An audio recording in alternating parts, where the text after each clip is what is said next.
जय महाकाल। आद्यकाली शक्ति साधना केंद्र में आपका स्वागत है।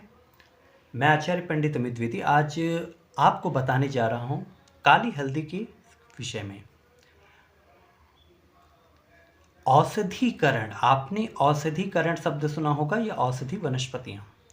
वनस्पति तंत्र एक तंत्र की विशिष्ट शाखा है और औषधीकरण एक प्रक्रिया है जिसके माध्यम से उन वस्तुओं का, उन पदार्थों का प्रयोग करके हम उनमें विशिष्ट शक्तियां भर देते हैं। इसे कहते हैं औषधीकरण। ठीक, अब आपके पास किन किन वनस्पतियों में आप शक्ति भरेंगे और किस प्रकार की शक्ति भरेंगे, क्योंकि हर वनस्पति में अपना एक विशिष्ट गुण है। कुछ वनस्पतियां स्वास्थ्य के लिए उत्तम हैं, कुछ वनस्पतियां कलह करवाने वाली, विद्वेषण करवाने वाली हैं, कुछ वनस्पतियां ऐसी हैं जो मारण के प्रभाव को रखती हैं। कांटेदार लकड़ियाँ, उनका अपना एक विशिष्ट प्रभाव है, वो विद्वेषण में या शत्रु उच्चाटन में या मारण की क्रियाओं जैसे में उनका महत्व है। लेकिन सामान्य पूजन जब कर रहे हो तो वहाँ आम की लकड़ी का महत्व है। इसी प्रकार से हर वनस्पति के अंदर एक विशिष्ट शक्ति है और उस विशिष्ट शक्ति को हम उसे ऊर्जान्वित करते हैं, उसे अपने मंत्रों की शक्ति प्रदान करते हैं और वो कई सैकड़ों गुना अधिक शक्तिशाली, प्रभावशाली बन जाता है। इसे ही कहा जाता है औषधीकरण। कई देवताओं के औषधीकरण मंत्र प्राप्त होते हैं, विशेषकर कामाख्या का औषधीकरण मंत्र सबसे प्रभावशाली माना जाता है। कई साधकों के अंदर आकर्षण शक्ति की कमी होती है, उनका चेहरा एक निराशाजनक रहता है। वो किसी के सामने जाते हैं तो उस माहौल को खुशनुमा नहीं बना पाते, माहौल में एक अजीब सी उदासी छाई रहती है, लोगों को अपनी तरफ आकर्षित नहीं कर पाते, लोग आपसे बात नहीं करना चाहते, आपसे दूर हटना चाहते हैं। इसके अलावा आप इंटरव्यू देने जाते हैं तो इंटरव्यू में सेलेक्ट नहीं हो पाते क्योंकि आपके आभा मंडल प्रभावशाली नहीं होता, सामने वाला आपको लाइक नहीं करता, लोग आपकी बात सुनना नहीं चाह रहे हैं। या आप सेल्स और मार्केटिंग से जुड़ा हुआ कोई काम करते हैं कि आपको दिन भर लोगों को कन्वेंस ही करना है, उन्हें मनाना ही है कि वो आपकी प्रोडक्ट आपसे लें, आपकी स्कीम को फॉलो करें। प्रॉपर्टी डीलिंग से जुड़ा हुआ कार्य भी ऐसा काम है। ठीक है, तो यदि आप इस प्रकार के कार्य करना चाहते हैं या अपनी सम्मोहन शक्ति, अपनी आकर्षण शक्ति को अत्यंत प्रबल करना चाहते हैं तो इसके लिए काली हल्दी एक सर्वोत्तम उपाय है। ये मेरा अनुभूत प्रयोग है। काली हल्दी का विशिष्ट प्रभाव मैंने लोगों से करवा के देखा है और उसका अच्छा परिणाम प्राप्त होता है। जिस प्रकार से हल्दी पीली होती है जिसमें हम सब्जियों में, दाल में इस्तेमाल करते हैं, उसी प्रकार से, ठीक उसी तरीके से वो मध्य प्रदेश की मंडला, अमरकंटक आदि के क्षेत्र में यहाँ पर काली हल्दी प्राप्त हो जाती है। काली हल्दी भी उसी तरीके से प्राप्त होती है भूमि के अंदर, जैसे आलू निकाला जाता है उसी प्रकार से हल्दी और काली हल्दी एक ही तरीके से, एक ही पैटर्न से निकाली जाती हैं।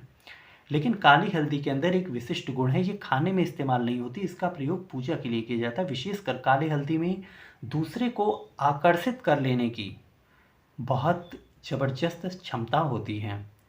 कई बाजीगर, या पहले जो आपने देखा होगा मदारी वगैरह कुछ लोग आते हैं या कोई जादूगर आते हैं और वो जादू दिखाते थे, सम्मोहन करते थे, तो सम्मोहन में भी कामाख्या के औषधीकरण मंत्र या अन्य कई मंत्रों का भी प्रयोग करके वो लोग काली हल्दी को अभिमंत्रित कर लेते थे। अब जो मैं आपको बताने चाह रहा हूँ इसमें आपको क्या करना है और किस प्रकार से आप काली हल्दी का प्रयोग करेंगे। कृष्ण पक्ष की अष्टमी, शुक्ल पक्ष की नवमी अथवा रविवार और मंगलवार की रात्रि में कामाख्या औषधीकरण मंत्र का आपको जाप करना है। यदि आपने काली हल्दी का स्थान देखा है तो एक दिन पहले आपको उसको निमंत्रण अवश्य दे देना होगा।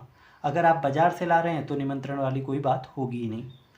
और अगर, जैसा कि मैंने कहा कि अगर आप खुद से ज़मीन से निकाल के लाएंगे तो इसका मतलब, अगर आप कृष्ण पक्ष की अष्टमी यानी कि सप्तमी को आप उसे निमंत्रण देंगे, दुकान से लाएंगे तो निमंत्रण जैसी कोई बात नहीं होगी, आप सीधा इसका प्रयोग कर सकते हैं।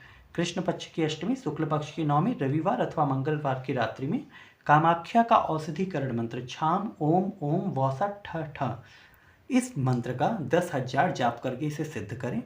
10,000 का जाप करने के बाद 1,008 आहुतियाँ दें। इसके उपरांत नींबू, भैरव जायफल और नारियल की बलि दें। देवी को प्रसाद अर्पित करें कामाख्या माता के नाम से। और उसके बाद काली हल्दी, गोरोचन, वच, ये तीनों चीज़ें आपको, जहाँ पे आप देवी को स्थापित कर रहे हैं, अपने पूजा करने बैठे हैं, वहाँ एक तांबे या कांसे की थाली में गोरोचन, वच और काली हल्दी, इन तीनों चीज़ों को वहाँ साथ रख दें। थोड़ा सा गाय का दूध कच्चा, इस बात का ध्यान रखें, गाय का दूध, भैंस इत्यादि नहीं चलेगा। अगर पैकेट का दूध है तो ना प्रयोग करें, उससे अच्छा है आप गंगा जल प्रयोग कर लें। लेकिन अगर पैकेट का दूध है तो मान्य नहीं होगा, उसका प्रभाव नहीं आता। ये गाय के दूध के ही साथ ये अपनी क्रिया करता है। तो गोरोचन, वच और गाय का दूध, ये 3 चीज़ें रख लें, काली हल्दी बगल में रख लें। अब आपको औषधिकरण मंत्र का जो मंत्र मैंने बताया, ये इसका 10,000 आपको जाप करना है। तदुपरांत 1008 आहुति देनी है, बलि आदि देकर के देवी को प्रसन्न करें। और उसके बाद आपको इनका आशीर्वाद मांग करके इन तीनों सामान को रख लेना है। एक बार काजल बना के देवी चरणों में अर्पित करें और दूसरी बार आप काजल अपने मस्तक पे लगा लें।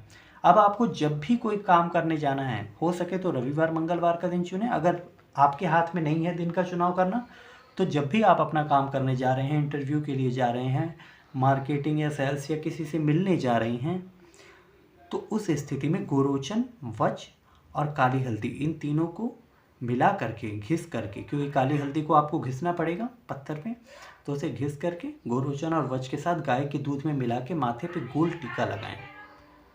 ये टीका आपके आज्ञा चक्र पे लगना चाहिए, आपकी थर्ड आई अजना चक्र के पास।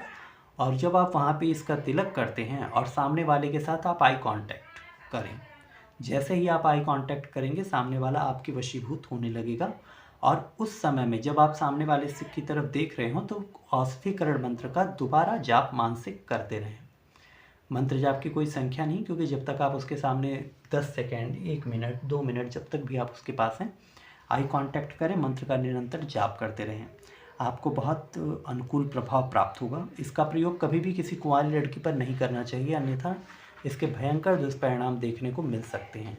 क्योंकि कामाख्या स्त्री शक्ति का प्रतीक है, और अगर किसी कुंवारी लड़की पे या वासनावश किसी पर इसका प्रयोग किया जाता है तो उसे माँ कामाख्या के श्राप का भाजन कर बनना पड़ता है।